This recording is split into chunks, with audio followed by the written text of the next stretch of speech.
In the matter of Shakahola and the growth of cult activities in the nation, Mr. Ruto is as much a suspect as is all the cult pastors from Shakahola and beyond. He owes the people of Kenya an explanation before he purports to be trying to solve the problem. 2. The so-called pastors are the people who set up the so-called sanctuary at Ruto's former official residence in Karen as the deputy president. They did not stop there. These so-called pastors proceeded to deliver prophecies and promise miracles about how Ruto would perform as a president. 3. These cultic pastors were among the people who supposedly sanctified State House when Ruto arrived there, pretending to be holier than every other Kenyan. They proceeded to prophesy how great his regime would be. 4.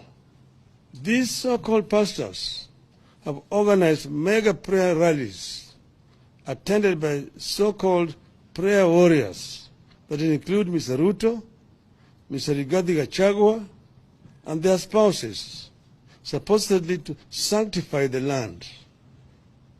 They ended up defiling the land. 5. These so-called pastors aided the introduction of mandatory fasting that started in 2015 at the DP's residence in Karen, and which have been carried over to State House, where everyone is compelled to fast every Wednesday, regardless of their faith, effectively making State House essentially a Shakahola annex. 6. Sometime in May 2022, Mr. Ruto's family claimed to have prayed for impure borehole water at their current residence and turned it into clean when a purification machine had failed.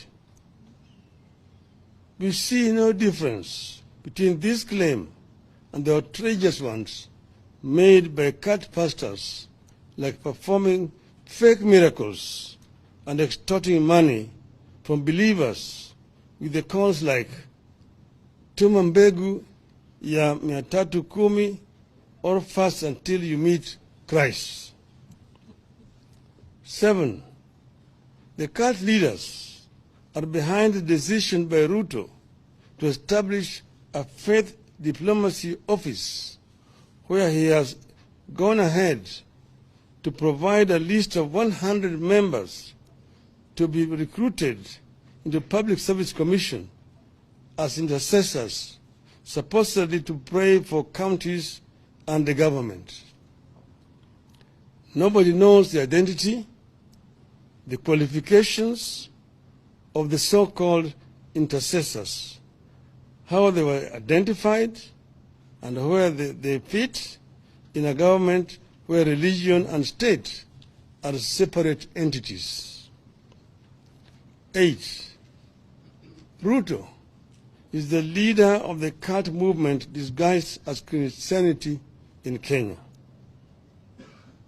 Ruto, Gachagua, and their families must tell Kenyans when and how they knew these cult leaders and what they knew about them. 9. Ruto and Gachagua must tell Kenyans how much these so-called pastors contributed to their 2022 campaign. How many times have the so-called pastors accessed a State House since the start of this regime? 10. As we stated at the start, Ruto must know he has no powers to appoint a judicial commission of inquiry, so that option is out. 11. We are all aware that judicial commissions of inquiry have been the tool of choice whenever the government has something to hide, like you believe Ruto does now. 12. Parliament must swing into action, come up with a select committee, and get to the roots of the cultic activities in the country and the abuse of religion for political gain. 13.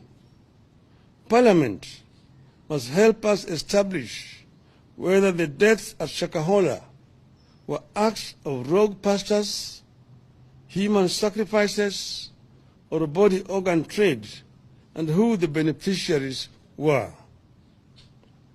14. The DCI may have swung into action late, but since they did, they have been doing a great job in Shakahola. They should be allowed to do their job without interference.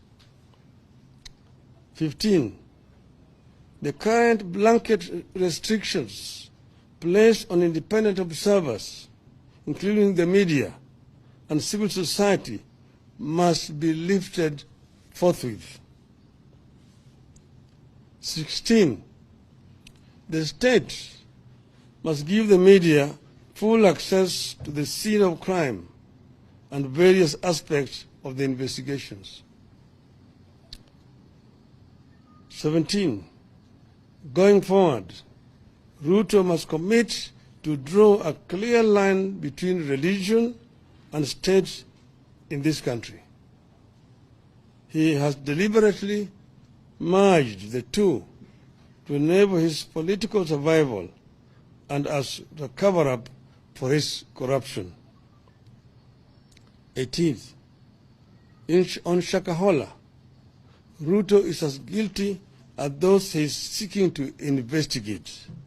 I repeat, he is as guilty as those he is seeking to investigate. The blood of those children who starved to death crying for a spoon of water is in Ruto's hands.